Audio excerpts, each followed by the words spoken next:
How would one know if they were succeeding? Ooh, I like that question. Part of it is context dependent. Like what are you trying to get from it? If you're trying to get a raise at your job, then it might be a little different, whether you're succeeding or not. If you're relating in order to get somewhere, if you're relating in order to get more intimacy, then that's kind of your metric. Like, do I feel more intimate? Yeah. So if it's a raise, it'd be like, did I get the raise? Yeah.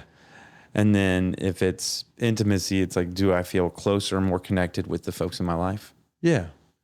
Yeah. And I think when I teach people, I'm really driving towards, we say truth and love, because truth often has this kind of harsh, penetrative, masculine association.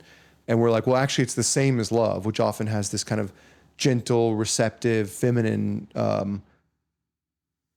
assumption about it. I think they're actually kind of one thing. They're two sides of the same coin, where if you're really honest, you realize you care about people and you want to be heard, and you're speaking to also hear them and be in a relationship. And if you're really loving, you realize if you withhold things that are true, you're usually not helping. You're usually not being loving, being intimate. Yeah. And so they kind of, a lot of the practice is how do they fit together? And so, people try, okay, I've got to be really honest. And then like, okay, Jordan and Phil said, got to say what's really there. And what I'm really there is like, I'm freaking annoyed that you're doing this, Mm-hmm.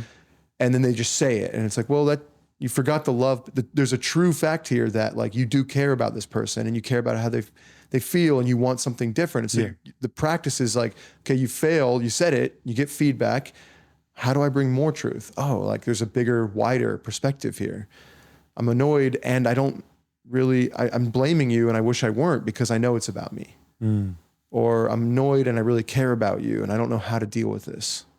So you start to widen what's really going on and how you share. Yeah.